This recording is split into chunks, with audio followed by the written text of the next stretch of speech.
Muchas gracias por la paciencia. Estamos un poco atrasados con todas las presentaciones.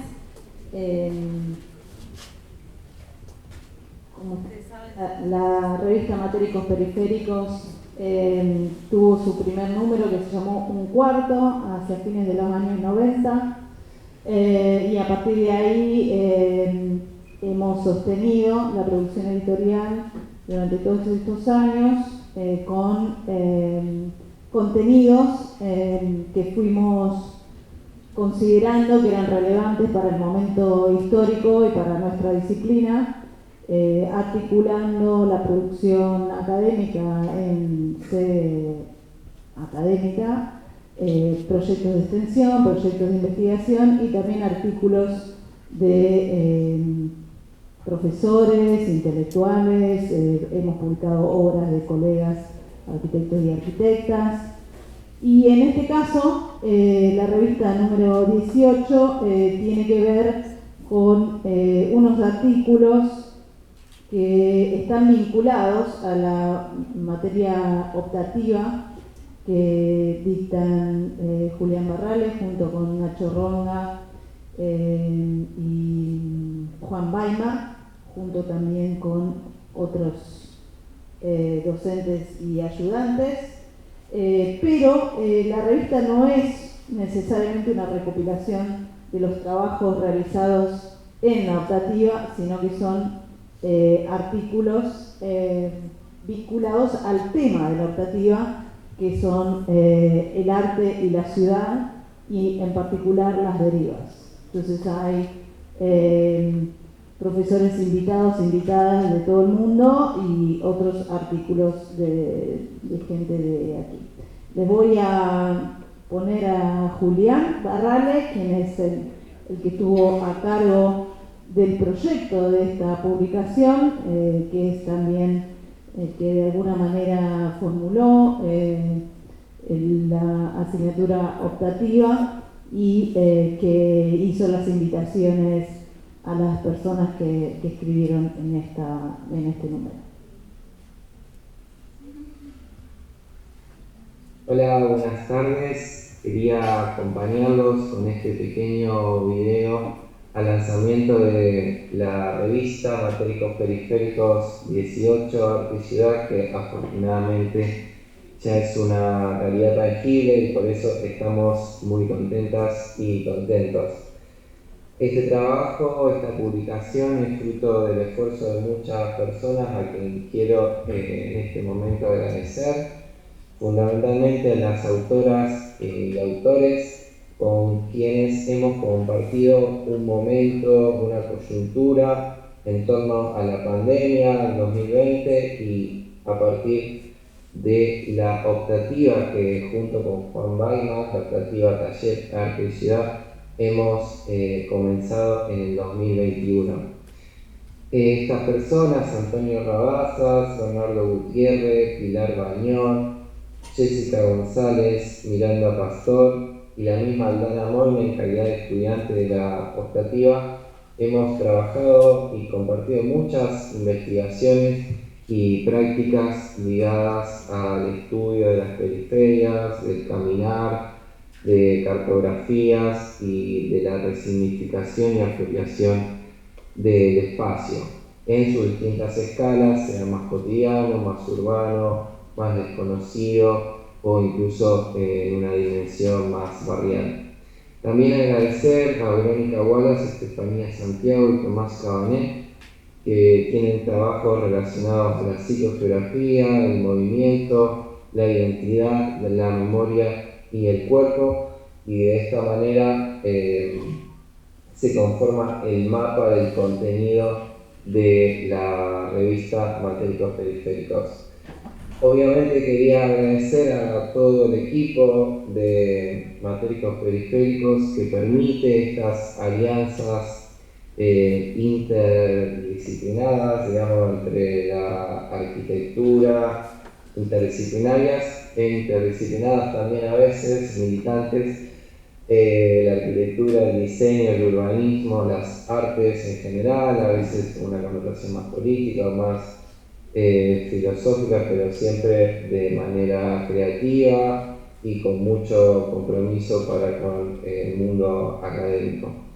Especialmente le agradezco a Ana Valderrama por el prólogo brillante que nos ha regalado para iniciar este texto, y desear que ojalá sea un insumo, como decía al inicio, una herramienta tanto para nuestra asignatura optativa, pero para la universidad e incluso para compartir fuera de la universidad, y que sea una inspiración para futuras creaciones e investigaciones personales. Así que sin mucho más, transmitirle mi alegría y felicitaciones también. Esperemos que la podamos disfrutar, que la puedan adquirir, subrayar y compartir en el futuro próximo. Les dejo entonces inaugurada la presentación con un pequeño prólogo, así que les envío un saludo. Y dice: una revista como arquitectura, lo imaginario como real, el mensaje como acopio y un prólogo como pausa, la universidad como medio, los diálogos como calles, las amistades como ríos, el amor como experimento, los viajes como huellas, el desvío como camino, la memoria como cuerpo, la palabra como tiempo, el arte como identidad, la poesía como guión, el lugar como experiencia, el espacio como interpretación y el recuerdo como mapa, la vida como deriva y la ciudad como casa.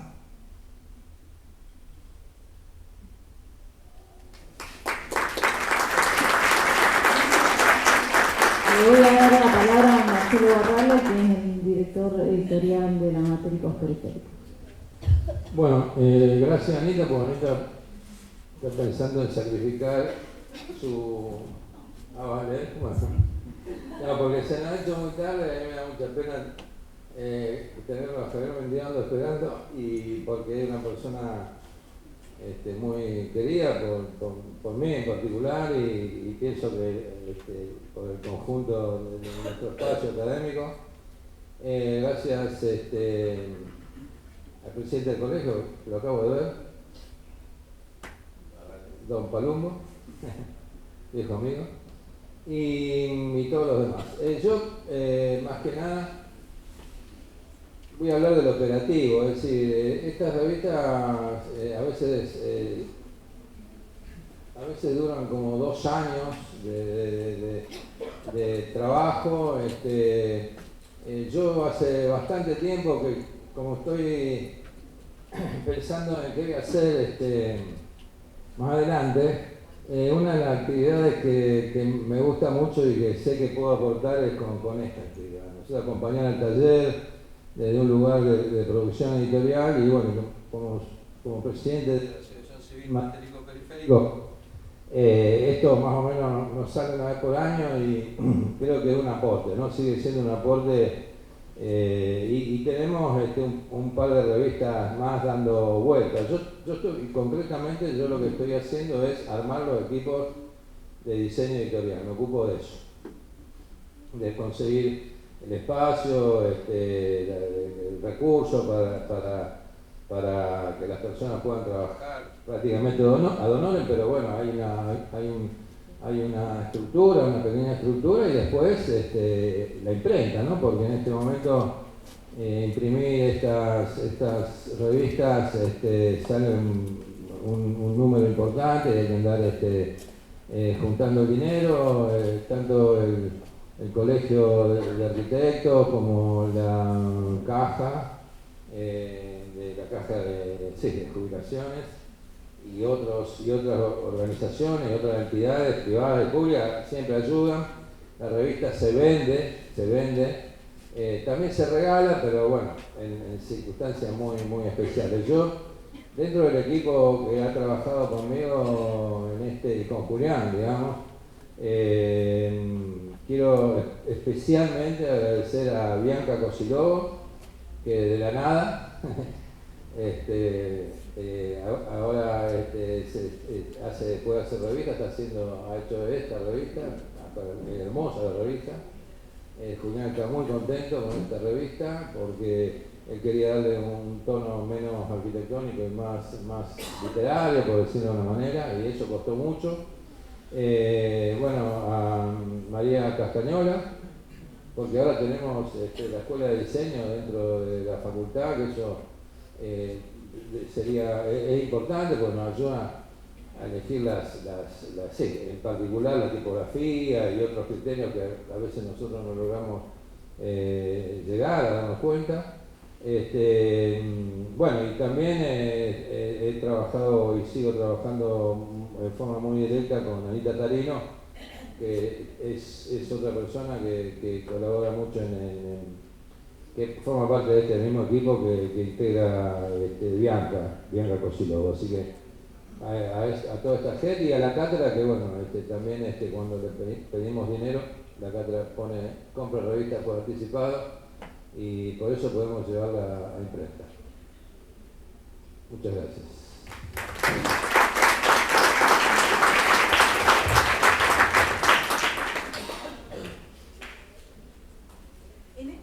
En este número de la Matéricos 18 sobrevuela la tesis benjaminiana de la pérdida de sentido aurático de la ciudad.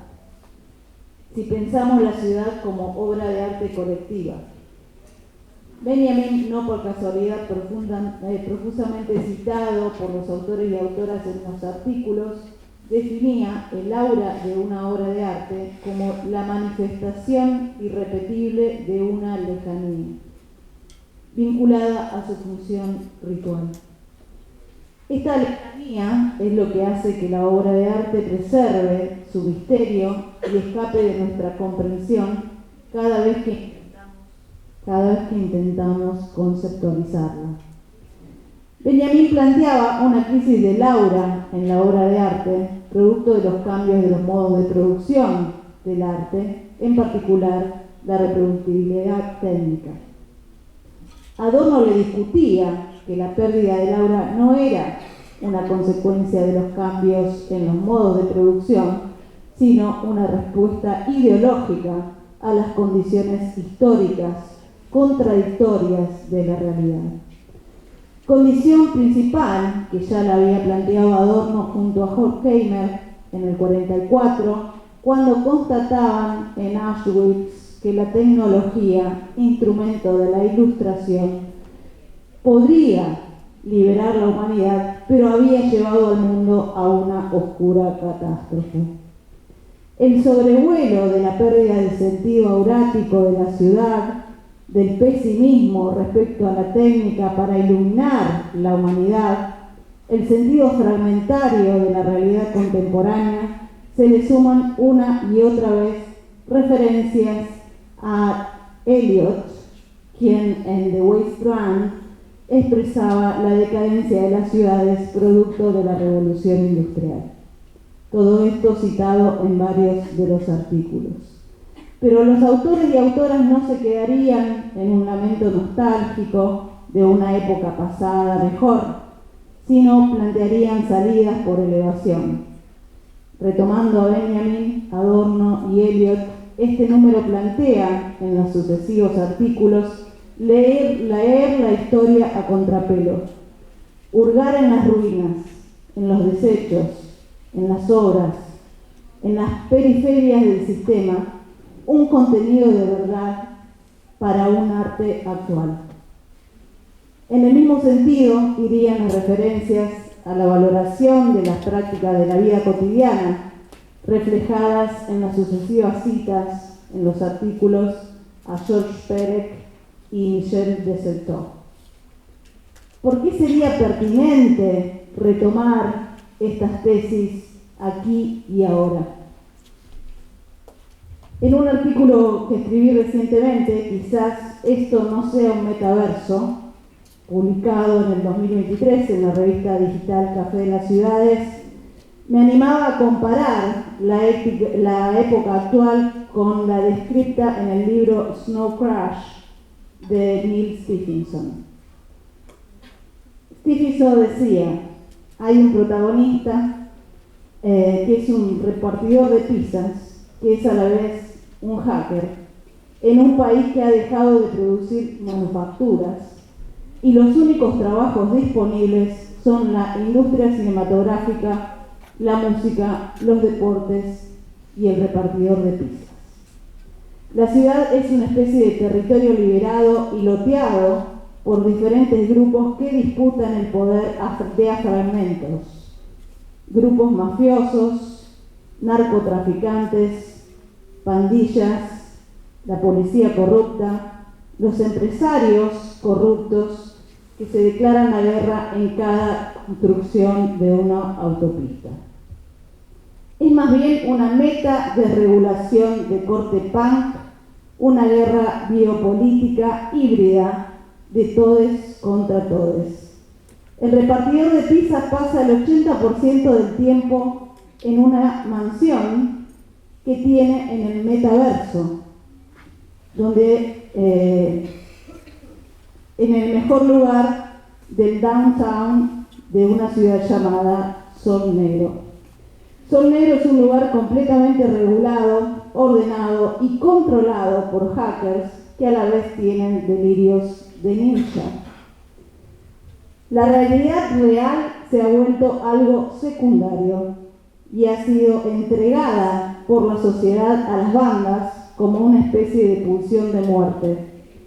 Y por lo mismo, la sociedad ha dejado que le regulen toda su vida privada, sus imaginarios y sus deseos a través del metaverso.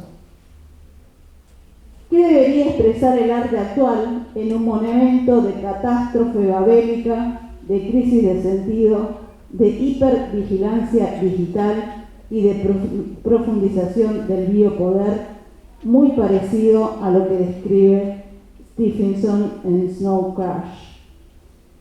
Recorremos la publicación entre cuerpas blancas, fantasmagóricas, que no sabemos si son estatuas o personas, performances en fábricas abandonadas, un flaner deambulando por los barrios de Madrid en bicicleta, acciones insurgentes como el train hopping o la toma de torniquetes o molinetes en los trenes, investigaciones colectivas sobre las ruinas de una ciudad abandonada, cartografías distorsionadas y hackeadas que arrojan nuevos imaginarios territoriales sobre los desechos del mundo actual.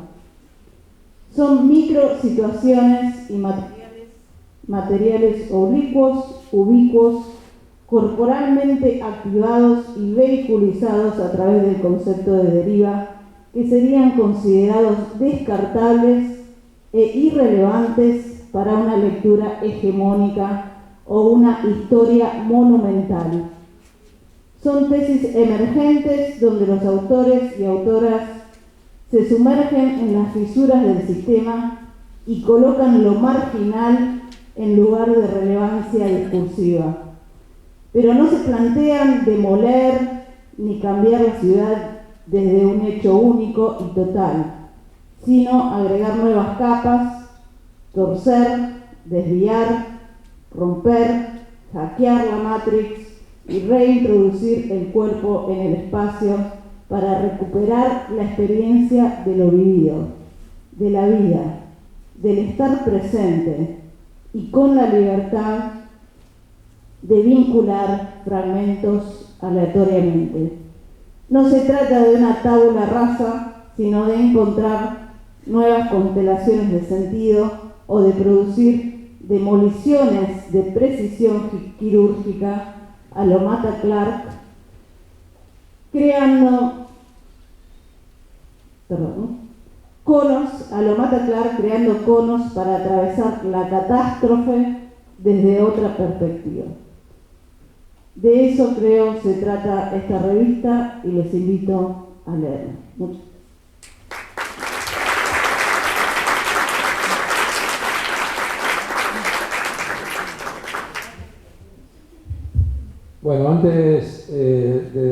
hizo la presentación de Javier, ¿no? En este momento. Me olvidé de citar la ayuda permanente y constante de hace mucho tiempo, que yo valoro mucho, de Lana Prese, que todas estas revistas y otras son posibles por la ayuda de ella. Y la tapa la hizo, el diseño de tapa, María Victoria. Así que mucho valor en esta revista. Por eso no digo. Gracias.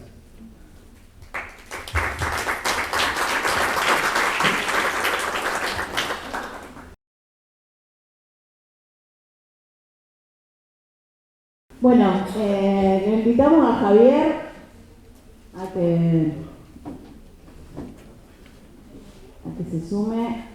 Bueno, Javier es un amigo de la casa, arquitecto, profesor de la UNL, fue curador de del pabellón argentino de la Bienal de Venecia en el 2018, Vértigo Horizontal. Nos conocemos hace muchos años, como 25 años, y sí, quizás más, 30 dice él. Ayer estábamos hablando y, perdón, te voy a spoilear, me dice, a mí me gusta ser impostor, pero yo no soy magíster en arquitectura del paisaje. Y yo le dije, no sos magíster en arquitectura del paisaje, pero sos el río.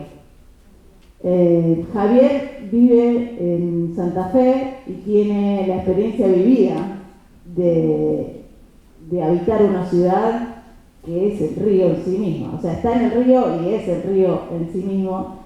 Y tiene unos relatos sobre esa forma de ser río que a nosotros siempre nos resultaron interesantes y por eso siempre le invitamos a que comparta esas miradas con nosotros. Así que bueno, les dejo con Javier y muchas gracias.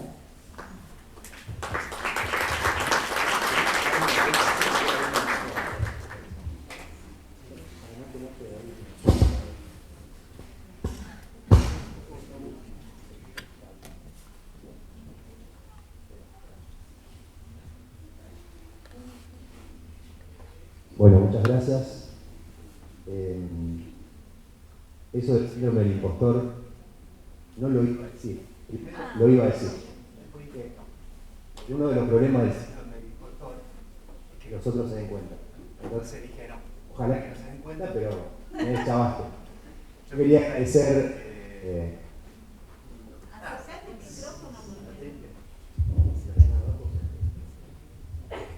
Gracias, Pedrito. Decano multifunción.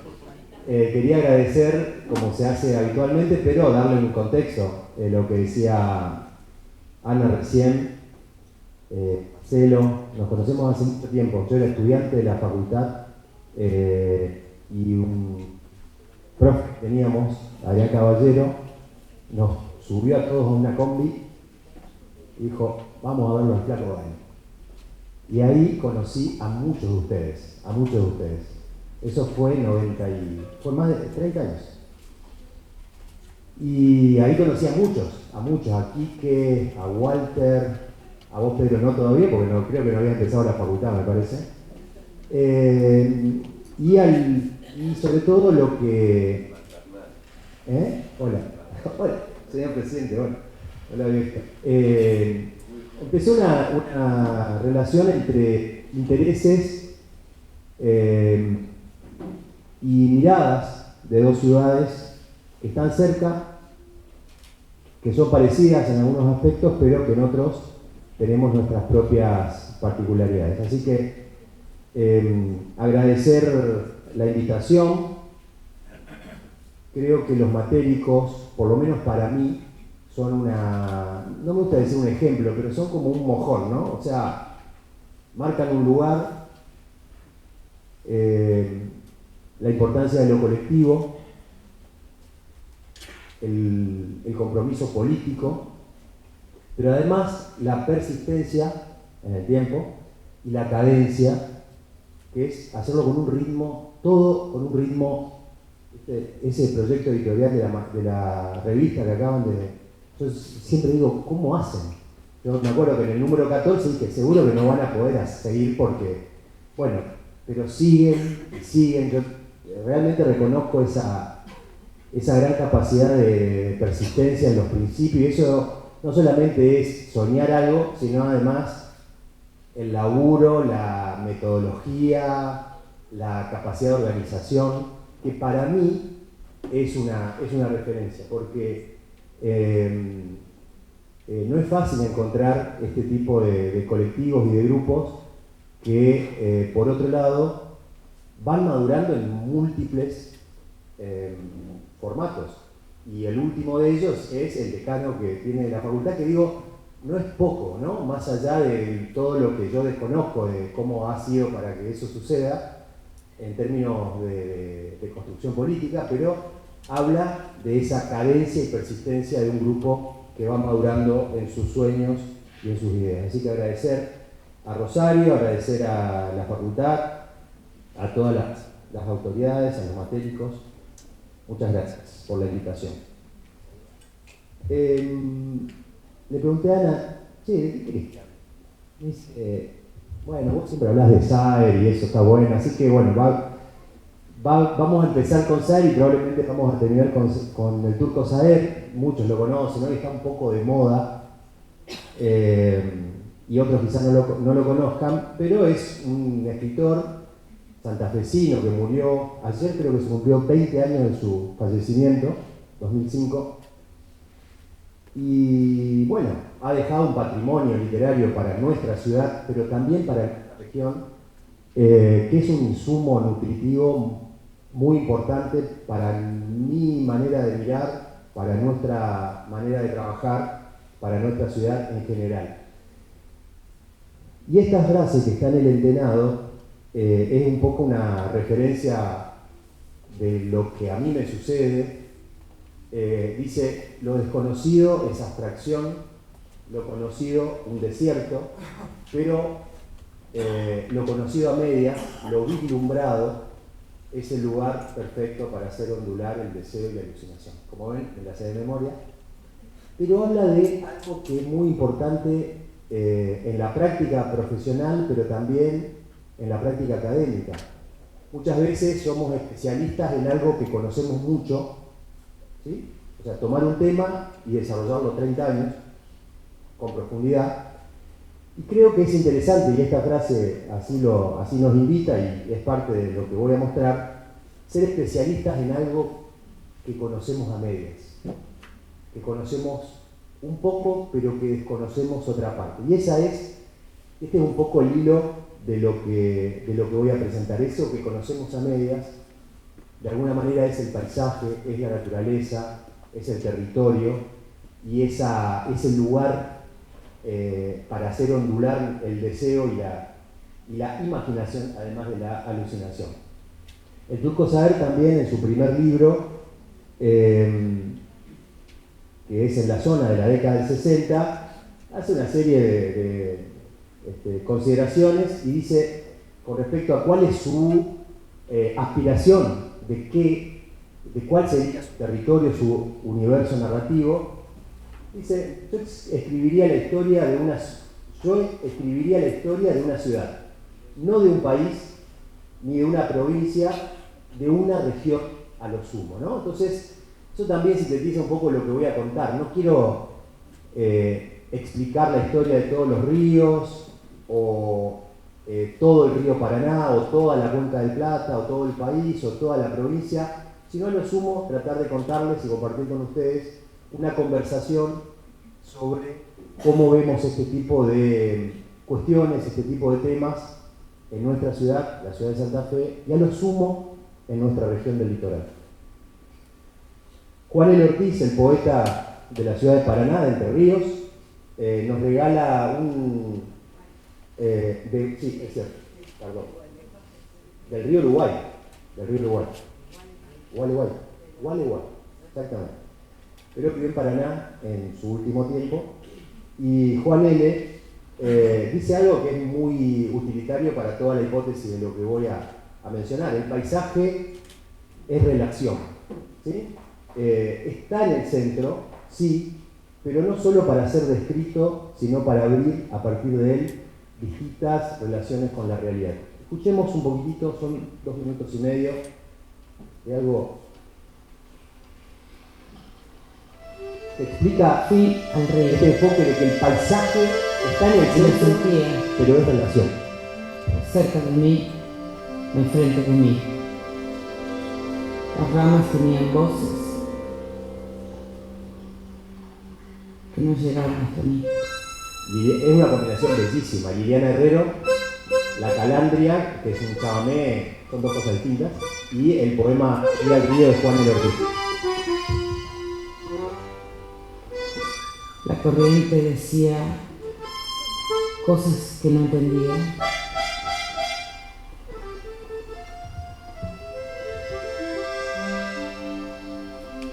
Me angustiaba casi. Quería comprenderlo.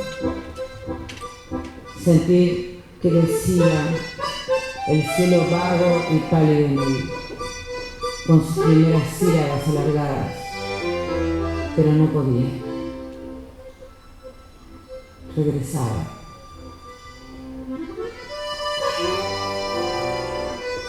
¿Era yo el que regresaba?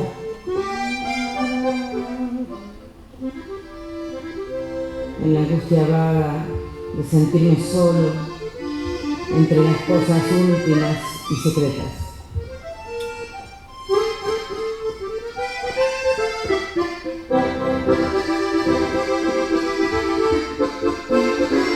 ¿Qué está describiendo Juan L. Ortiz? ¿El río o lo que le pasa a esa persona que está siendo atravesada por su vida, por su angustia, por sus conflictos, Pronto sentí ese contacto con el río, con el paisaje? corría en mí, con sus orillas trémulas de señas, con sus hondos reflejos apenas estrellados.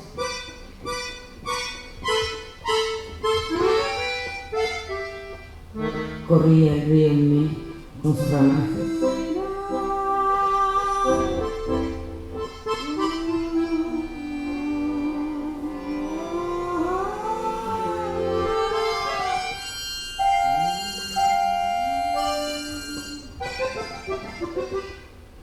Era yo un río en el anochecer y suspiraban en mí los árboles. Y el sendero y las hierbas se apagaban en mí.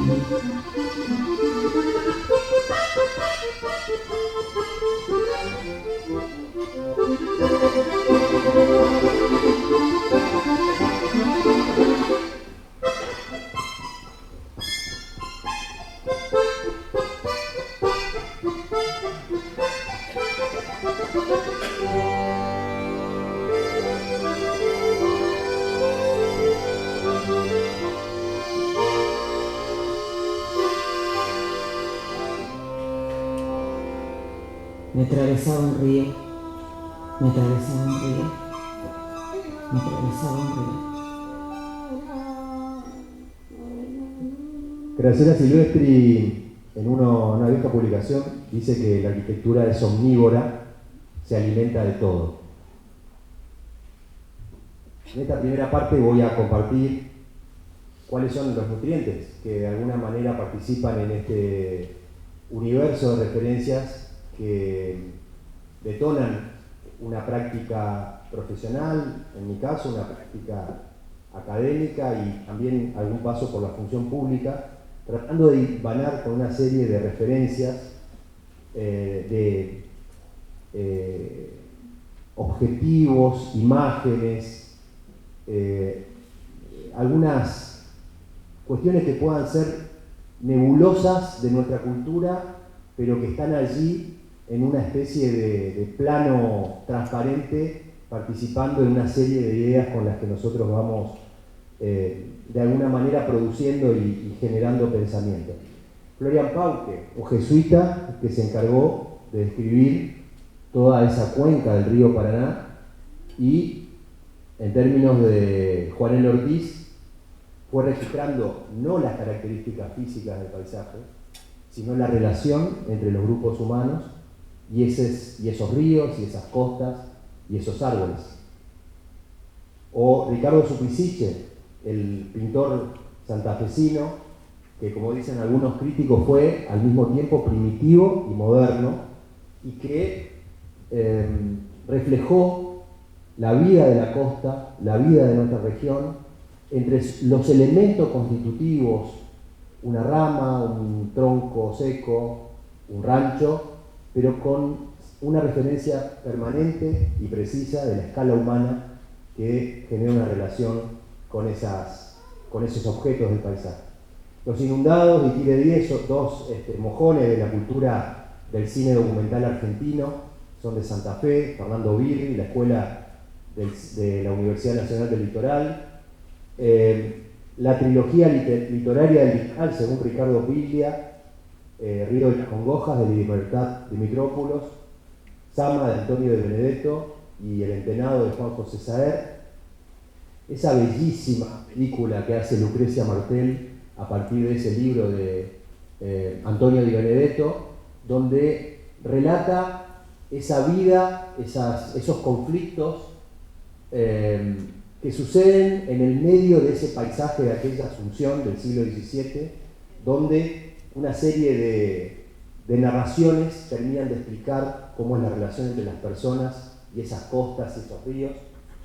El turco Saer, como ya hemos dicho, Marcos López, santafesino también, fotógrafo, un artista hoy muy reconocido a nivel internacional, que con su famoso cuadro basado en Mendiolaza nos invita a pensar quién abraza a quién, ¿no? Si ese monte de aromitos está abrazando a ese grupo de amigos o ese grupo de personas está realmente activando ese vínculo, ese contacto con el paisaje.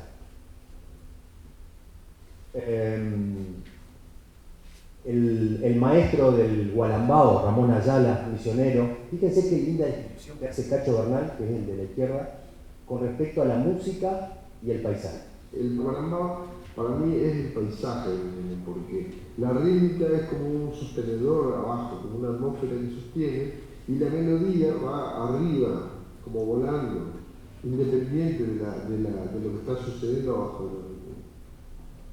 La patio, solito en el monte, donde el día esconde, que tenga sonoridad y misterio, que la voz tenga parte de ese monte, que está pidiendo que el hombre misionero encuentre su propia voz a través del propio monte.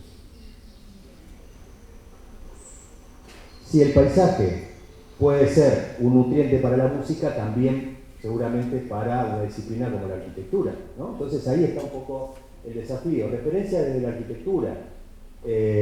Bueno, las operaciones que vienen haciendo los matéricos hace rato, esta es creo que la que llevamos a Venecia en el año 2018, pero es una que podría ser cualquiera, ¿no? Porque también Matéricos ha tenido esa cadencia no solo en las publicaciones, sino también en la producción, de la cual quiero decir, nosotros, yo en particular, he aprendido, y de algunas cosas que vamos a ver después, que estamos haciendo nosotros ahora, van a decir, che, están copiando Matéricos.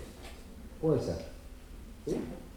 Puede ser. O los experimentos espaciales, paisajísticos de Solano Benítez en Paraguay, inventando un infinito en el interior de la selva misionera, o las manipulaciones de la barranca rosarina que se han hecho a lo largo de los últimos 30 años a través de la Municipalidad de Rosario y distintos arquitectos, el Grupo R, Gerardo Caballero, etc.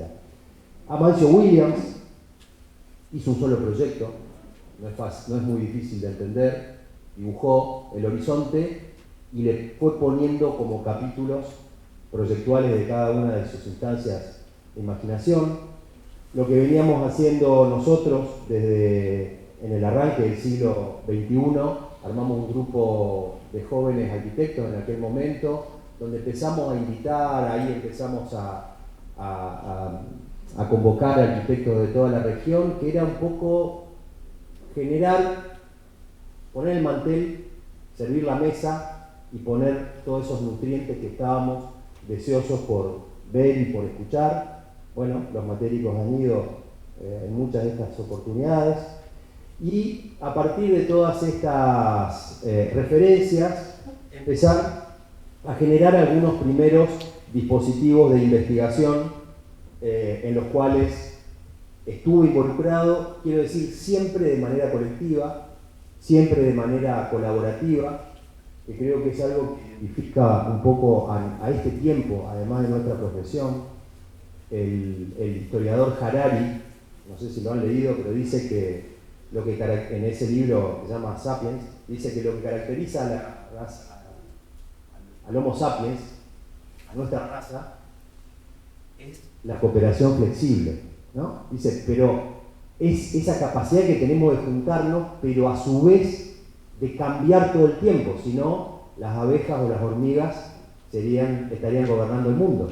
Y somos los sapiens, los que tenemos esa capacidad de aglutinarnos, pero siempre estar un poco disconformes queriendo cambiar alguna de las variables de lo que venimos haciendo, no repitiendo siempre. Entonces con Fede Cairoli empezamos a hacer fuimos curadores, esto fue previo a Venecia y ahí un poquito estábamos aprendiendo a manejar esto de la curaduría, que era para un arquitecto. Ahora está más entendido porque ya se hicieron varios concursos del pabellón de Venecia y ahora se entiende bien que es un curador, pero bueno, en ese momento no lo sabíamos bien, entonces empezamos a ver que era desplegar un concepto que pueda tener, digamos, algún tipo de activación en un espacio cultural. En ese momento, en ese caso lo hicimos con unos colectivos que se llamaban Contacto y Off the Record de Santa Fe y de Buenos Aires, y básicamente era romper el espacio, entrar por la planta alta, romper un poco esa elegancia de los museos de bellas artes, sobre todo como este, y poner elementos de lo cotidiano, de los barrios. Trajimos unas bandas de freestyle de los distintos barrios de la ciudad de Santa Fe a un lugar que estaban los cuadros de Gambarte, de Berni, que eran de la alta alcurnia santafesina.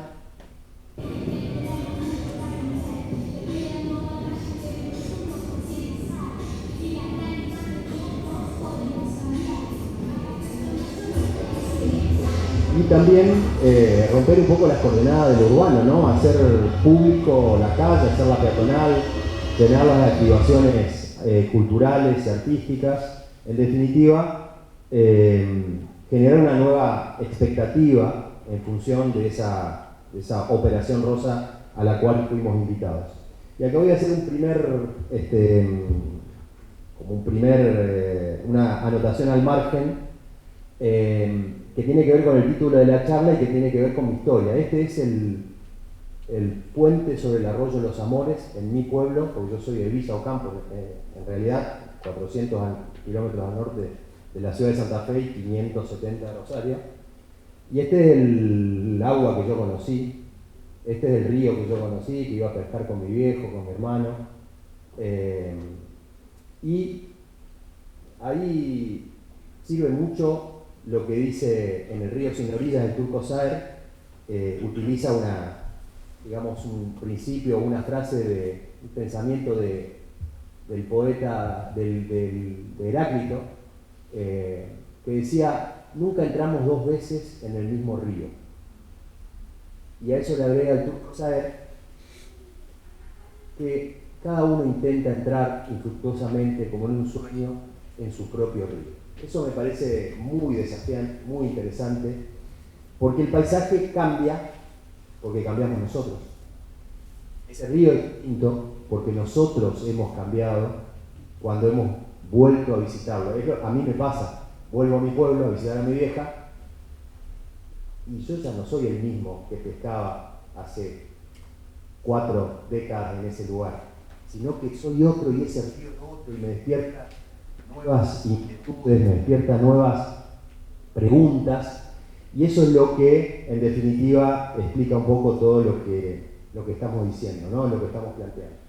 A partir de eso, investigaciones en el campo de lo, como dije, profesional, académico, inclusive un pequeño paso por la función pública, donde uno aprende un montón de cosas y lo más desafiante y lo más difícil, que a mí me ha tocado al menos, es, seguro lo veo al decano y digo, a él le debe pasar lo mismo, lo veo al presidente del colegio de arquitectos, a él le debe pasar lo mismo, o a alguno que tenga una función, o los que fueron vicedecanos, Ana, Marcelo, que es cómo mantener las ideas y los principios en lugares donde las reglas de juego son diferentes.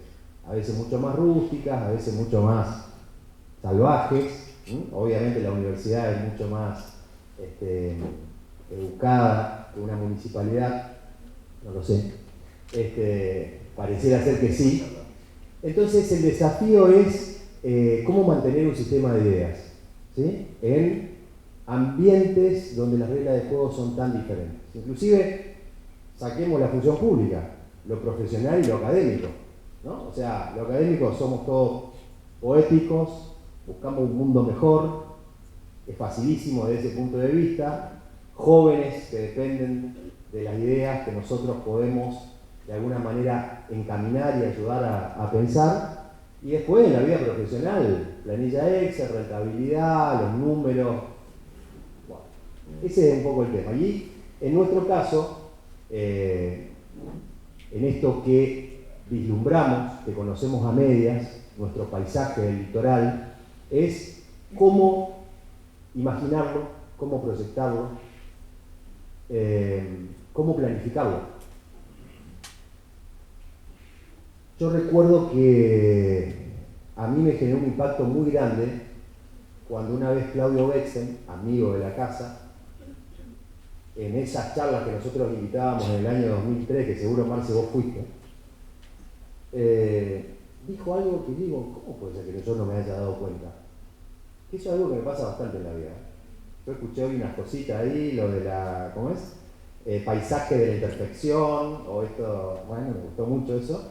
Digo, Claudio dijo, pues claro, venía de Rosario, venía de dar una charla de Rosario, La Barranca, y se fue a dar una charla el otro día a Santa Fe, el Humedal. Todo el río, todo es agua, pero dice, me acuerdo que dijo Claudio, sí, Santa Fe parece, él ni sabe que dijo eso, porque no lo debo recordar, a mí me impactó. Sí, Santa Fe parece que vos caminás y te mojás los pies, la punta de los dedos de los pies cuando caminás.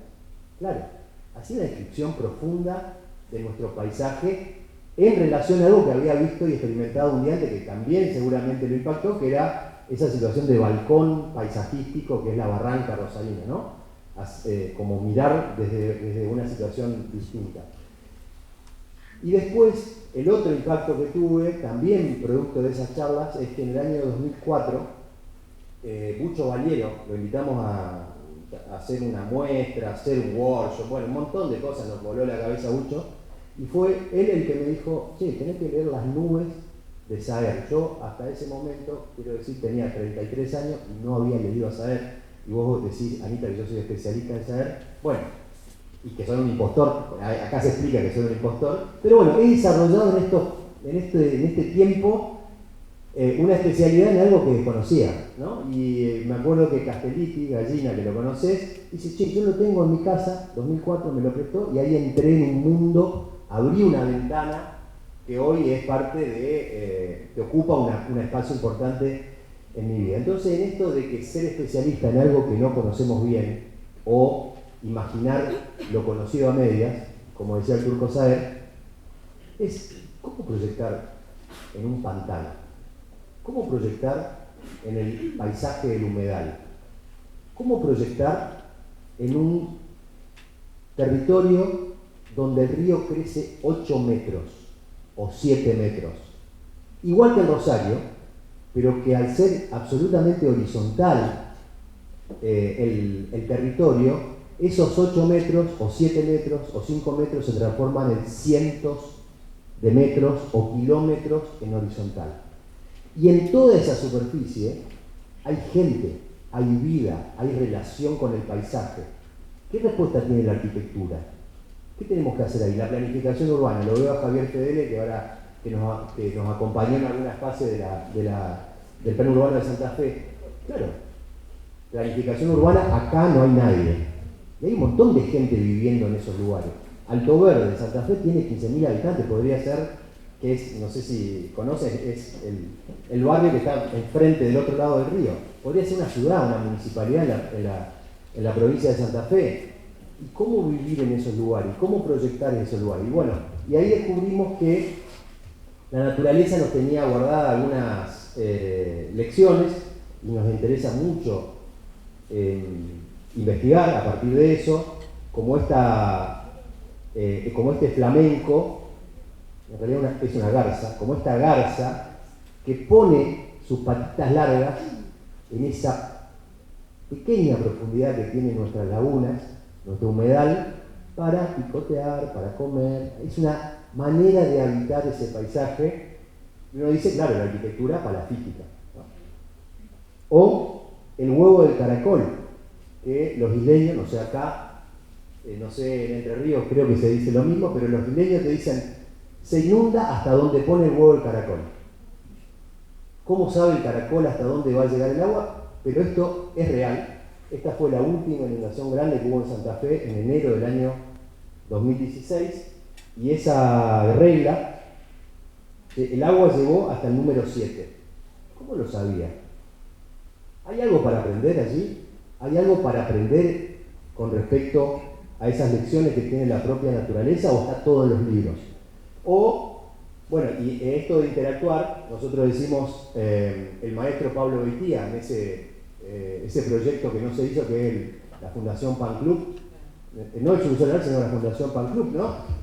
En el Tigre, que es un proyecto que a medida que crece el río, se va interactuando, se va transformando en otro proyecto y en otro proyecto, y tiene como 3 niveles, plataformas, como el huevo del caracol, sabe bien cómo adaptarse. O flotar. Hoy tenemos por suerte bastantes ejemplos. Una de las últimas plot, no sé si la vieron, que se llama Tierras, Comunidades, tiene un nombre largo, que está la foto de la serpiente de Graciela Silvestri de las tierras desubicadas, y tiene varios ejemplos de arquitectura flotante, pero no había muchos ejemplos, ¿sí? Hay un estudio de Ecuador que se llama Natura Futura, y para nosotros es una lección muy importante, porque estamos en ese contexto, y si pudiéramos aprender de los irupés, no solamente a flotar, sino a lo colectivo y a esa fuerza que tienen estas agrupaciones vegetales para habitar el río, tendríamos algunos datos interesantes. Antes de ayer, Graciela Silvestri, en una charla, bueno, el martes acá en Rosario y el miércoles en Santa Fe, que organizamos unas charlas con el Colegio de Arquitectos y el...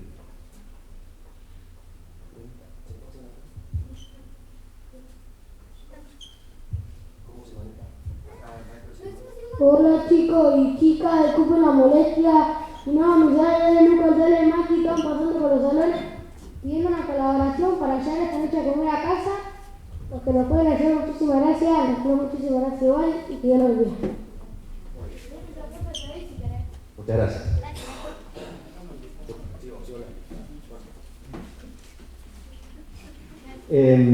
Graciela Silvestri dijo: estamos fundados en el agua. Bueno, no hay que dar muchas explicaciones, ¿no? Esta es la ciudad de Santa Fe, acá está el pantano, acá está el humedal, acá está esa geografía abrazada por el agua, y que es todo un desafío poder entenderla y poder, sobre todo, planificarla y proyectarla. Y también cómo sacar de este conflicto una potencia poética, una potencia de investigación, líneas de trabajo, que es un poco lo que estamos desarrollando y voy a contar.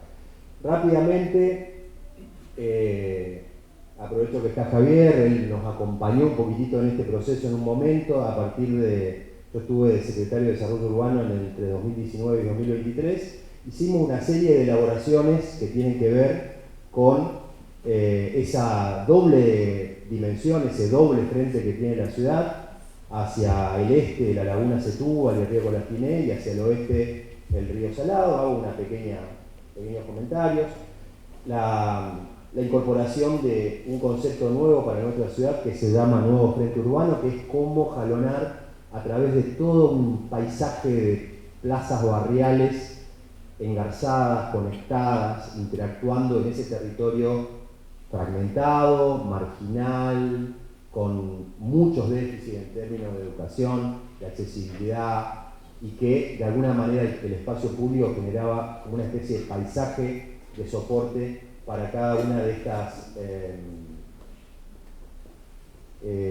plazas. Este es uno de los ejemplos, lo desarrollamos, estas son las canopias barriales, un invento de un querido colega que trabajaba con nosotros, Panchito Garrido, compañero también de Venecia, que era detonar lo colectivo, trabajar con las mujeres y los niños del barrio tejiendo con bolsas de plástico recuperadas esta especie de pequeña infraestructura de sombra tan importante en estos lugares, que no crecen árboles porque en gran parte estas plazas del oeste de la ciudad son los viejos reservorios, las viejas cavas, que ese propio suelo no permite el crecimiento de los árboles. Entonces el tema de la sombra era un componente muy importante. Bueno, hay diferentes cuestiones, voy a pasar rápidamente.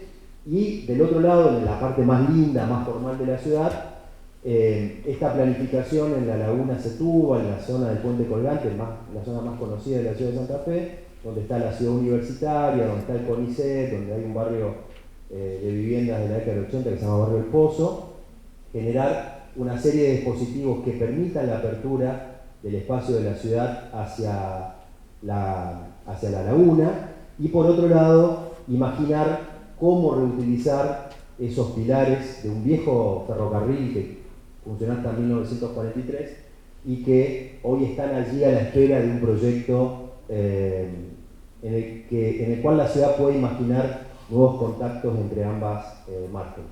Y después, en este recorrido, yendo un poco a la parte académica, un montón de encuentros que tuvieron siempre el río, el agua, como algo que no conocemos bien, como eso vislumbrado, algo que conocemos a medias. Esto lo hicimos con los paraguayos en el 2015, que fuimos a trabajar metiendo ahí, haciendo pequeñas manipulaciones del territorio en la vuelta del paraguayo. Y aquí entender de que, bueno, un poco Gaby lo decía, ¿no? ¿Vos decís cómo? ¿Paisaje mestizo? ¿Lo sacás de dónde eso? Pero es cosecha propia, un paisaje mestizo, o sea que te tengo que citar a vos cuando lo uses. Bien, y este paisaje de la imperfección, ¿no? Que por feo, por desestructurado, por falto de belleza, tendemos a ignorar. Bueno, vos lo describiste bien, o sea que no lo voy a decir. Y Gilles Clément, el francés, el paisajista francés, habla de estos terceros paisajes, el manifiesto del tercer paisaje, que dice, si dejamos de mirar el paisaje como si fuese el objeto de una industria, podremos descubrir de repente una gran cantidad de espacios indecisos, desprovistos de función, a los que incluso resulta difícil darles un nombre, ¿no? ¿Qué son plazas barriales? ¿Qué son cavas? Todos estos barrios pobres que nosotros tenemos en toda la vera de nuestros ríos, riachos, lagunas, ¿qué son? No sabemos cómo nombrarlo. Hoy la ley de Navarra dice claramente son barrios populares. Inclusive es una denominación que sirve como para encuadrar, pero se le dice asentamiento, se le dice villa, se le dice caserío, porque en algunos casos no llega ni siquiera a un barrio. Y bueno, esa dificultad que tenemos para entenderlo se proyecta también inclusive en esa dificultad para ponerles un nombre. Entonces dice, Gilles Clément dice, en estos fragmentos de paisaje no existe ninguna similitud de forma, solo tienen una cosa en común. Todos ellos constituyen un territorio de refugio para la diversidad. Y hay una gran riqueza, hay una gran diversidad. A mí no me gusta usar la palabra identidad. No sé ustedes si la usan o no. La identidad me parece una cosa que tiende como a homologar todo, digo, ¿no? Hay barrios donde se escucha chamamé, hay barrios donde se escucha cumbia, hay barrios donde se teje, hay barrios donde se construye en tierra. No son todos iguales. imposible decir que haya una identidad de los barrios costeros de Santa Fe o de las zonas costeras, y por eso, como dice Clemón, esta diversidad me parece que nos hace trabajar un poquito más en el pensamiento, que es esa búsqueda de esos datos de esa diversidad para poder entenderla y para poder proyectarlas, ¿no? Dice, el tercer paisaje, dice Clemón, remite a un tercer estado, no al tercer mundo. Es un espacio que no expresa ni el poder ni la sumisión al poder. Se refiere al panfleto de Sieyès de 1789. ¿Qué es el tercer estado? Todo. ¿Qué ha hecho hasta ahora? Nada. ¿Qué aspira a ser? Algo muy, pero muy inspirador para lo que nosotros hacemos en nuestro taller horizontal en la Facultad de Arquitectura. Esto es un proyecto en marcha, que es Barro, son los lugares indecisos, son los lugares mestizos, son los lugares imperfectos. Estos son nuestros lugares imperfectos, ¿sí? de nuestro territorio de la ciudad de Santa Fe, y estos son todos nuestro taller existe desde el año 2021, el taller jovencito, ¿sí? Tenemos 5 años, y desde ese momento estamos manipulando el pensamiento sobre estos lugares que nos cuesta entender, que nos cuesta poner el nombre, ¿sí? Y que acuñamos este término de Barro que nos permite como sintetizar un poquitito todo y decir, hay varias dimensiones, ¿no? Nosotros acá encontramos, por ejemplo, que este barrio, La Guardia, es un reducto histórico de la construcción de cerámica. Hay varias fábricas de cerámica, pero además está el taller de cerámica de La Guardia. Entonces nosotros decimos Barro es la propia materialidad en una primera dimensión. En una segunda dimensión es paisaje, porque es tierra y agua. Y en una tercera dimensión, la que a nosotros nos proyecta, la que a nosotros nos sirve para trabajar ahí en el taller, Barro es el trabajo con las manos, es la manipulación de algo que quiere ser, es el pensamiento sobre lo que se está transformando mientras ello sucede. Barro es amasar y amasar hasta encontrar ese punto preciso donde las cosas son. Desde este enfoque para nosotros, Barro es proyecto. A partir de ahí empezamos a trabajar una serie de situaciones que quiero compartir con ustedes.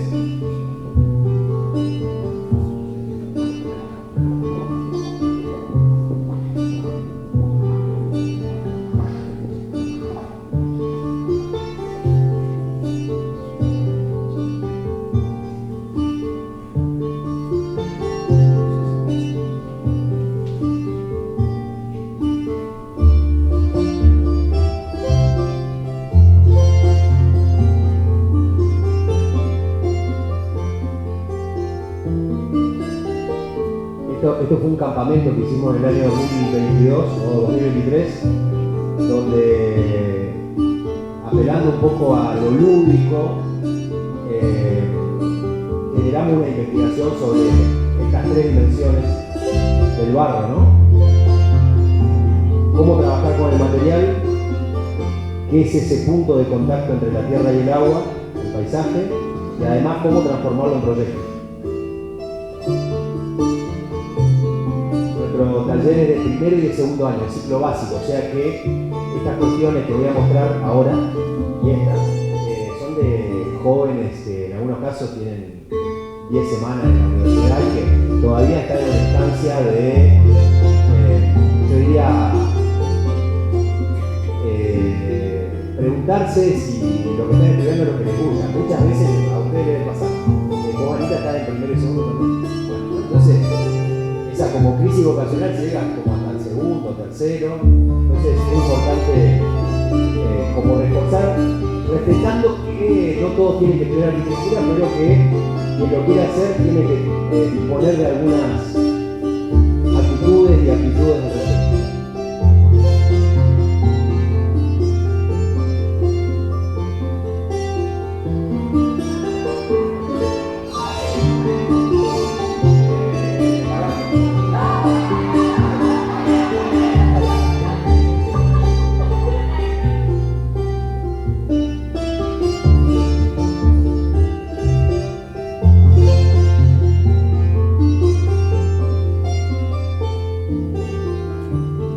Y a partir de acá voy a mostrar una serie de cosas de lo que estamos haciendo en el taller rápidamente, ¿no? Porque creo que Lo importante es el conjunto. Estos son los lugares que estamos trabajando, estas son las tecnologías que estamos imaginando. Fíjense, ahí en ese trabajo se ve la triple dimensión, ¿no? O sea, una construcción palafítica, algo que está apoyado en la tierra y algo que está flotando. Estamos investigando ese tipo de cosas y descubrimos que estamos enseñando algo que no sabemos bien y que estamos aprendiendo junto con nuestros estudiantes.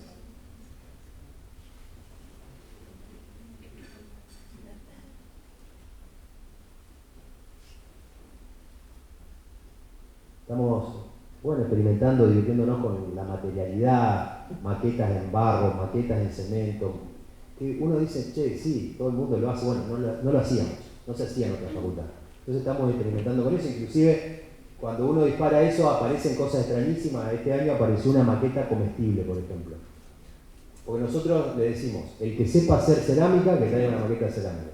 El que es electricista, traiga una maqueta de cable. El que es hijo de un carpintero, traiga una maqueta de madera. Bueno, alguien trajo una maqueta de bizcochuelo porque eran reposteros en ese grupo. Bueno, pasan ese tipo de cosas, ¿no? Este es el trabajo que ganó un premio Arquisur el año pasado, donde, como ustedes ven, este es un trabajo de primero y segundo año. Trabaja esos tres niveles, de los cuales el volumen de más abajo es un volumen que flota conforme a la altura del río y se adapta al régimen del río. Ahora voy a mostrar otro concepto que es cota cero, que es la evolución de barro y que significa identificar esos puntos de contacto entre la tierra y el agua y cómo podemos vivir, que es un poco lo que estaba diciendo. Hicimos un workshop el año antepasado, donde un poco acá hay algo de Paraná Rangá, de Martín Prieto y de Graciela Silvestri, esto de aprender, bueno, recién se habló de Carelli, por lo que vi en una mención, esto y lo decía recién Anita, transitar la deriva, habitar el territorio como una parte de construcción de conocimiento. Bueno, nosotros lo hacemos a través del agua.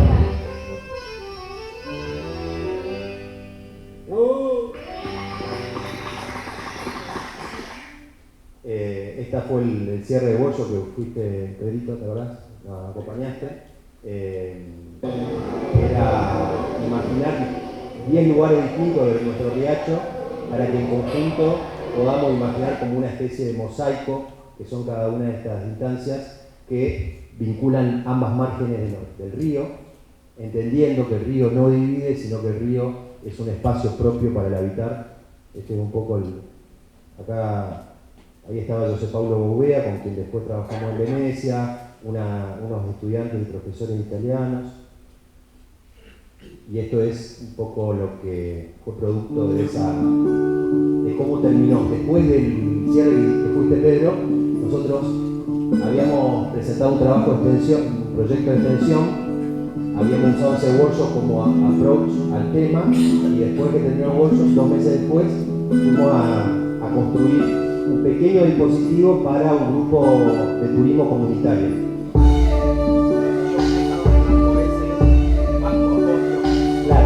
Habíamos conseguido la plata para comprar la madera, bueno, todo eso lo aprendimos probablemente de ustedes, no sé si lo hacen así, pero bueno, nosotros no sale así. Habíamos conseguido la plata para la madera, pero lo construíamos después y usamos esa madera para unos bancos.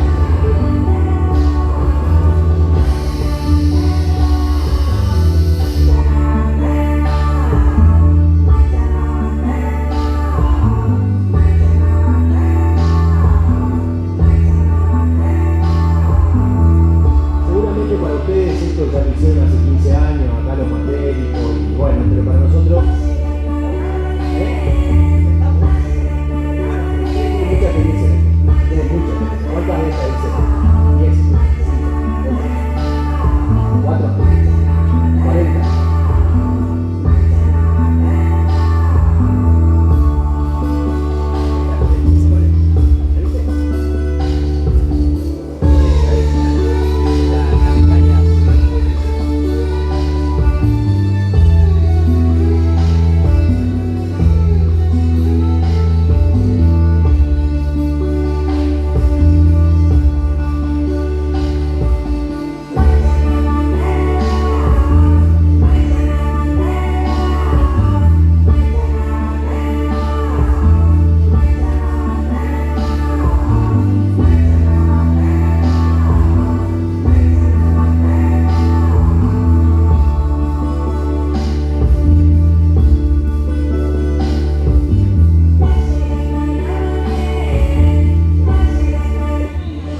Ahí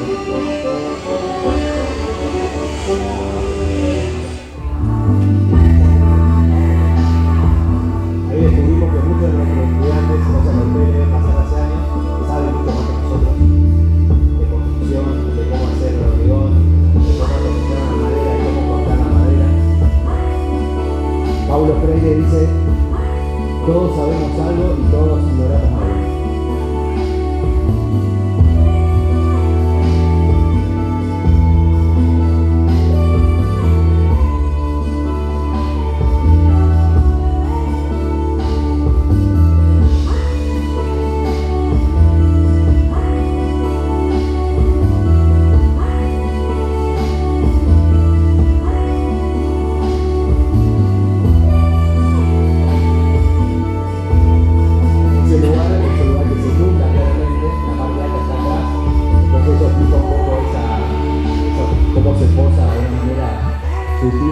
Ese pequeño sombráculo que tiene como objetivo constituir un espacio de sombra para cuando los grupos de turismo comunitario activos en el lugar puedan hacerlo de una manera más adecuada.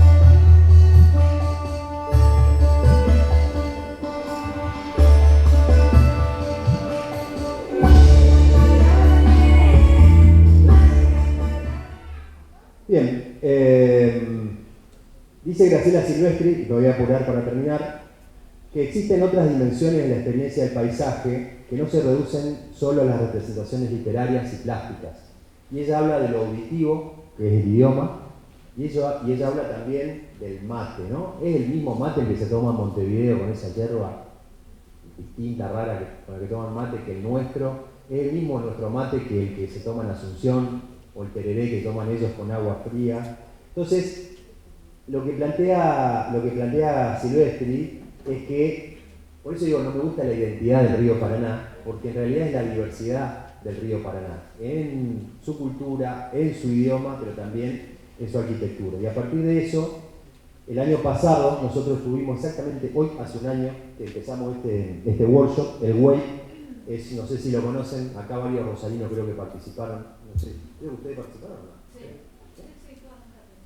Bueno, el año pasado estuvo Francesco Carelli, él tenía uno de los ateliers, nosotros teníamos otro de los ateliers, y estaban los chicos de Valparaíso también, Rodrigo el decano, y Iván Illich, bueno, todos los de Ciudad Abierta son 1000 estudiantes de toda la facultad que se dividen en 18 ateliers y hay como grupos de profesores, o un profesor invitado para cada atelier, o una serie de profesores. Nosotros fuimos con José Paulo Bovea y llevamos un poquitito una evolución de lo que ya veníamos investigando con J0, que es, en este caso, qué pasa con esos bordes de los ríos en su condición de caminabilidad, porque el lema de este web era Walkable Architectures, arquitecturas caminables. ¿Qué pasa? Bueno, y cada uno lo planteó de un modo diferente. Francesco Carelli, claramente, que hizo, las 3 semanas salió a caminar, ¿no? Salió a caminar, él obtuvo otro de los premios, nosotros obtuvimos uno, él obtuvo otro de los premios. Es un personaje realmente increíble, un faro, Carelli. Y otros trabajaron otras cuestiones sobre la caminabilidad de la arquitectura. Nosotros dijimos, ¿cómo es caminar el río?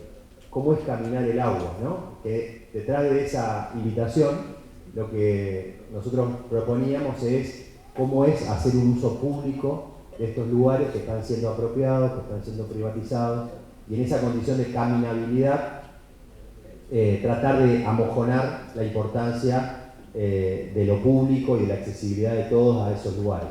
Y lo hicimos a partir de una doble dimensión, que es investigar la arquitectura del Paraná, las arquitecturas del Paraná, de toda la cuenca del Paraná, desde San Pablo hasta Montevideo, la cuenca del Plata sería, y por otro lado aprender de las lecciones venecianas. Si hay una ciudad en el mundo que tiene lecciones, que además tienen 1000 años de antigüedad, es ese punto de contacto caminable entre la tierra y el agua, que son todos esos bordes de de Venecia, ¿no? De los canales, de las fundamentas, bueno, de las distintas cuestiones. Lo voy a decir rápidamente. Hicimos, por un lado, una investigación sobre estas arquitecturas de nuestra cuenca, identificando como un gran proyecto organizador que es la propuesta que hizo Paulo Méndez Arroya para la Bahía de Montevideo, tratando de generar una gran plaza pública alrededor de esa bahía.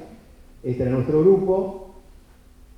Y por otro, ahí está un poco el mapa de las arquitecturas del Paraná. Y por otro lado hicimos una investigación al interior de Venecia, ¿no?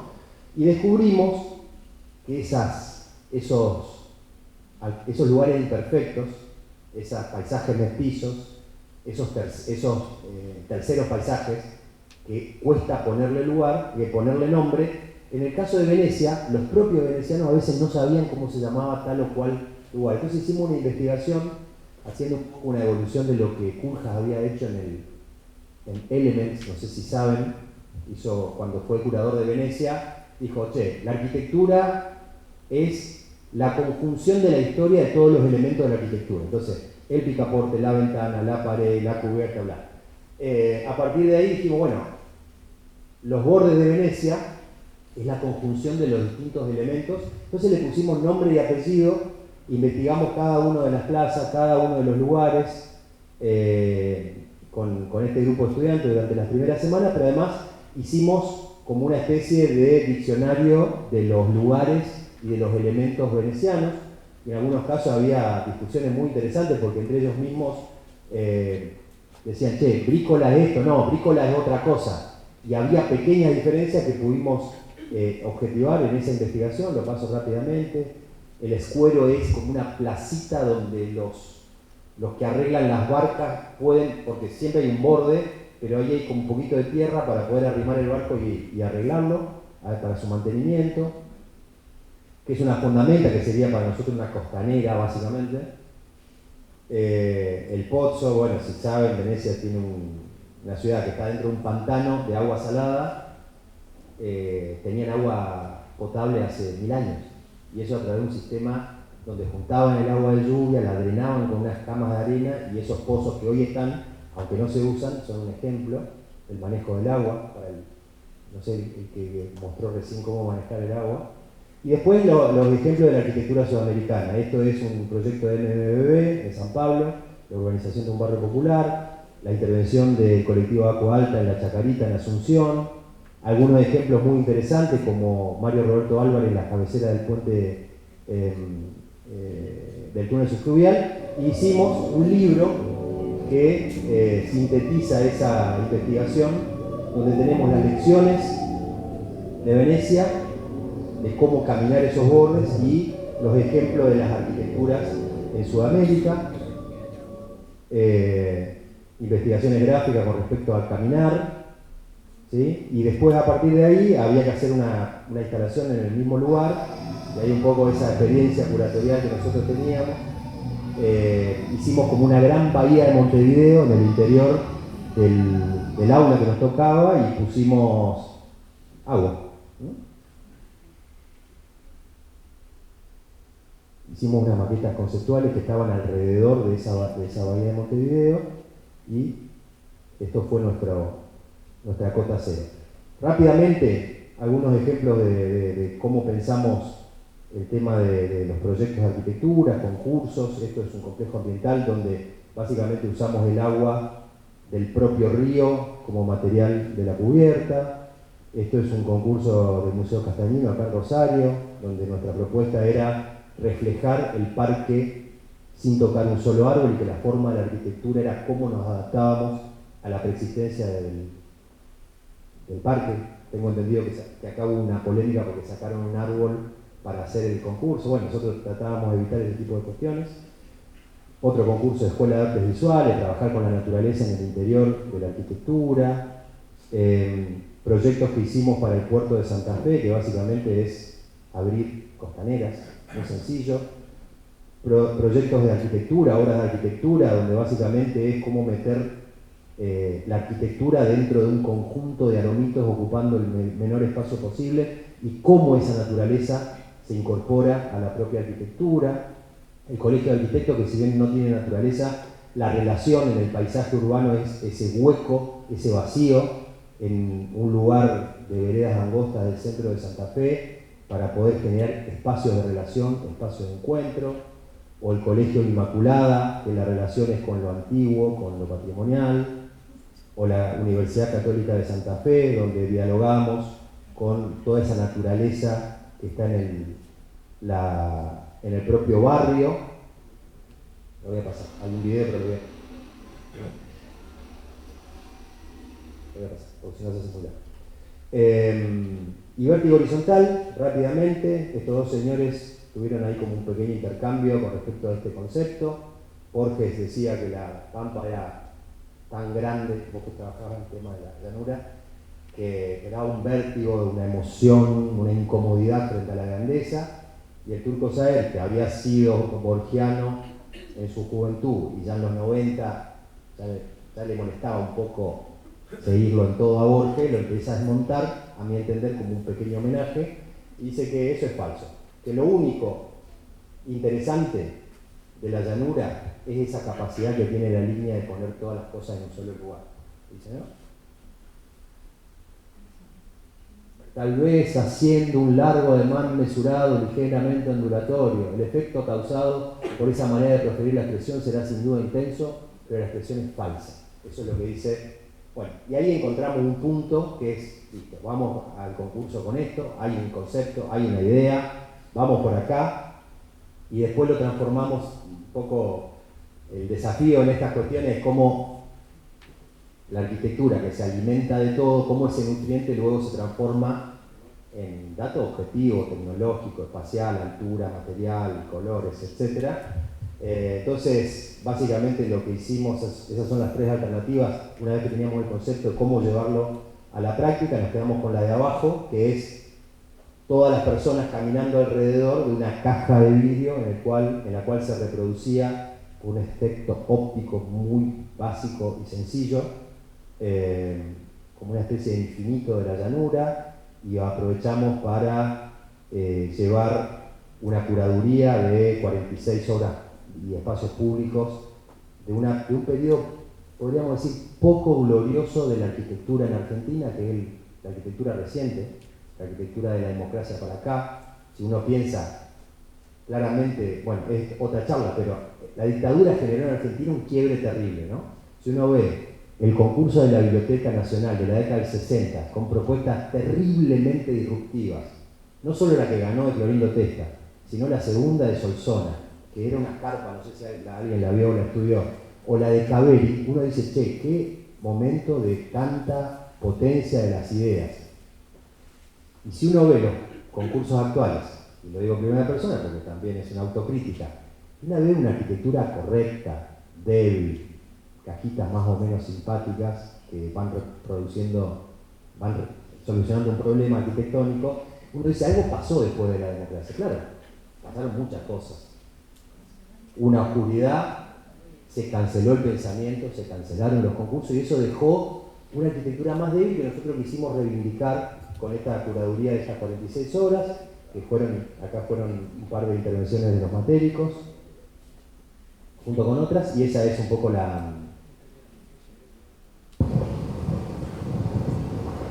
resultado de nuestra investigación vertiginosa y horizontal. Este fue el primer concurso. Hoy ya es aburrido hablar del pabellón de Venecia porque después de nosotros vinieron 3 arquitectos rosarinos o 3 estudios rosarinos.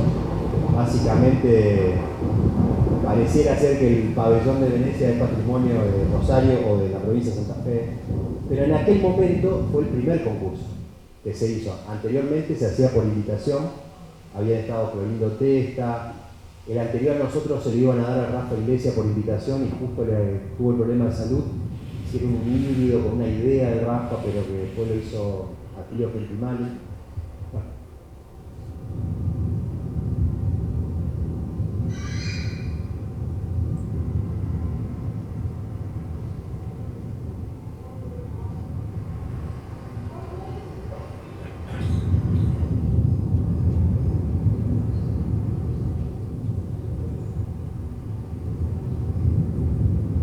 nosotros lo que nos interesó y nos divirtió mucho de esta experiencia, sufrimos mucho con un poco el efecto óptico, porque hasta que llegamos a Venecia no sabíamos si funcionaba, esa es la verdad. Y funcionó a medias, como lo vislumbrado, era conocido a medias, ¿no? Porque funcionó de una manera no perfecta como lo habíamos pensado y eso disparó algo que fue mejor para el proyecto, que es que dejáramos la posibilidad de meter la cabeza y las personas pudieran ver ese infinito desde adentro, cosa que no estaba originalmente pensada, que lo tuvimos que hacer producto de que solo lo habíamos pensado desde adentro y cuando llegamos allá descubrimos que había como una vuelta de rosca que no lo habíamos pensado y que el proyecto tenía como guardado para sus propios autores.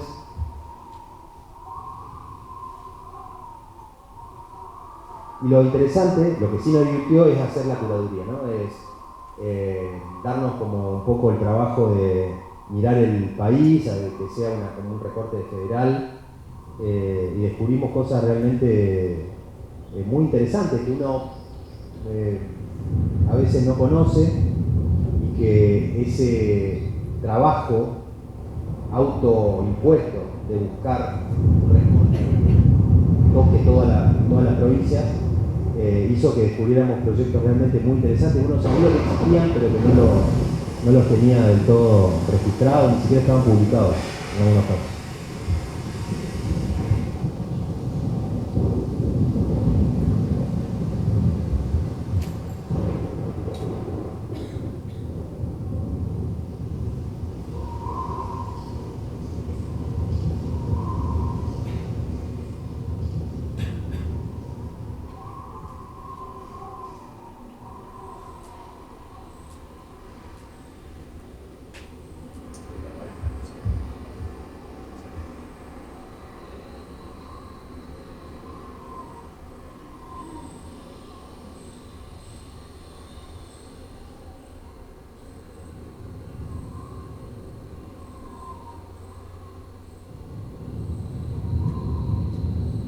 Ese horizonte, yo te escuchaba cuando hablabas de tu pueblo, vos sos de yo soy de Villa Ocampo, ¿no? Y ese horizonte era eso que no tenía valor para mí, que no tenía, no sé, cientos de viajes en colectivo a tu pueblo, ir, y no pasaba, ¿viste? Y no hay nada.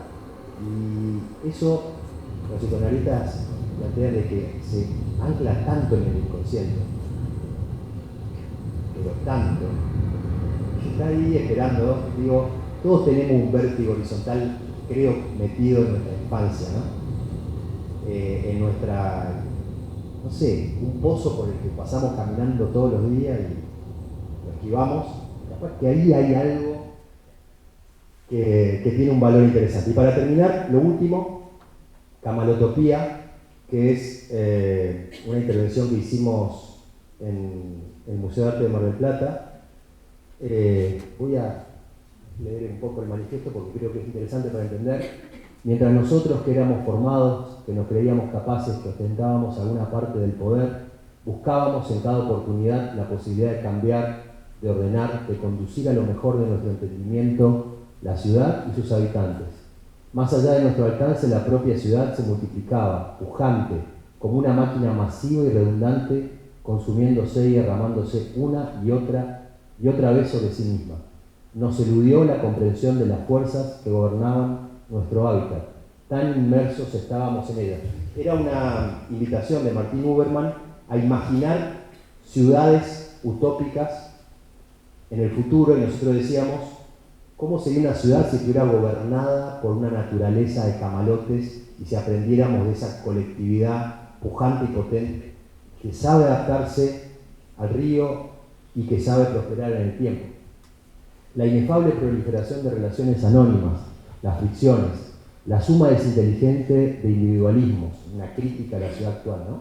La pugna obstinada por prosperar, que es dominar, en un sistema contrahecho, el modo del hombre de poner al hombre como eje y medida de todas las cosas, y artificio sobre artificio sobre artificio, la ciudad fabricó una realidad incompleta, cada iteración más ajena al orden natural de su paisaje, las crecidas, la erosión costera, las lluvias, los vientos y las temperaturas extremas se volvieron problemáticas porque la naturaleza fue insistentemente desplazada del sistema urbano, agraviado cada vez más por sus manifestaciones indómitas. ¿Acaso por su virtud simple de ser su existencia acallada y primitiva, el isleño supo guardar, en cambio, la certeza que nosotros olvidamos? En el paisaje nada está librado al azar. Existe un tiempo hondo y transversal que sostiene todas las cosas, y en la danza de fuerzas múltiples y dispersas hay una ley de armonía que no admite rupturas. La naturaleza habla en su lenguaje antiguo y absoluto.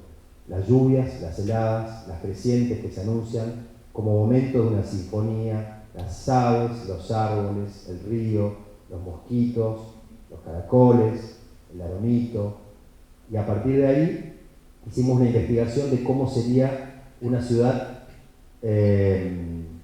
gobernada por las fuerzas de la naturaleza, y generamos esa especie de experiencia inmersiva que habíamos aprendido en Venecia, esto del uso de la luz, la oscuridad, lo sensorial. Pasé rápido lo de Venecia. Nosotros en Venecia aprendimos que los espacios tienen olor.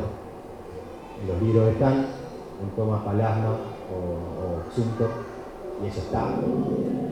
Pero lo descubrimos en Venecia, que había olor a tierra mojada, que no lo habíamos pensado, no lo habíamos imaginado. Entonces ahí trabajamos generando como una especie de inmersión disruptiva de la experiencia del espacio. Por eso hicimos un prisma de base cuadrada dentro del cual había un cilindro, de manera tal de romper las coordenadas espaciales, que vos entrás a algo cuadrado pero terminás en algo circular, que es formado por esas telas pesadas negras, y ahí abajo había una capa de 5 centímetros de arena mojada cada vez que se pisaba, en plástico, que cada vez se pisaba. No solamente usábamos el tacto, o sea, esto que sentíamos que había algo blando, como si fuera la costa de un río. Se ve muy poco, pero bueno, esto está en YouTube o en vídeo, no me acuerdo, para verlo bien en una computadora, porque es muy oscuro el video. Y además eso sacaba, digamos, como expresaba ese olor de la tierra mojada de la costa, que nosotros la vivimos, pero que muchas veces no nos damos cuenta, ¿no? Entonces, en el sonido, lo visual, lo táctil, el aroma, lo olfativo, generábamos una condición de ruptura con las lógicas cartesianas de la ciudad y generar como una nueva armonía espacial de esta ciudad utópica donde la naturaleza está por encima de lo artificial, donde lo natural está por encima de la sociedad. Y bueno, a partir de ahí hicimos un experimento de cómo sería esa utopía. En realidad se lo robamos al Flaco Spinetta, porque hay una canción de Flaco Spinetta que se llama La Utopía. ¿Cómo sería la utopía de una ciudad hecha de camarotes? Finalmente, nunca entramos 2 veces al mismo río, y Paulo Méndez Arroya, el brasileño, también nos da, cuando estuvo en Santa Fe, decía: el agua nos une, debemos defender este principio. Vemos que tanto en Sudamérica como en Europa, y hoy con lo que está pasando ni hablar, hay un avance marcado de ideas de extrema derecha que declaman una posición concreta respecto a la negación del cambio climático. Y desde ese punto de vista tenemos que afirmar que los recursos naturales tenemos que reconocer que pueden ser privatizados y tenemos que hacer algo al respecto. Así que con esto quería agradecerles y disculpen que me demoré mucho. Muchas gracias.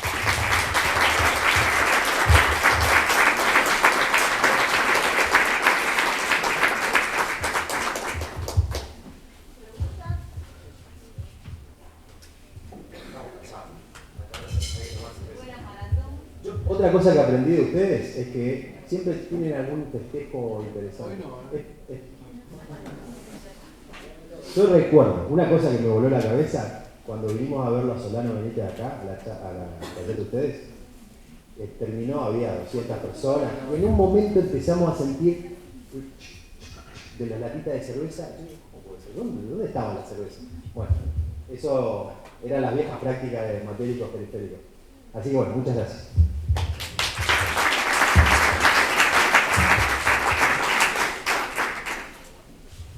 Nunca falla Meliano.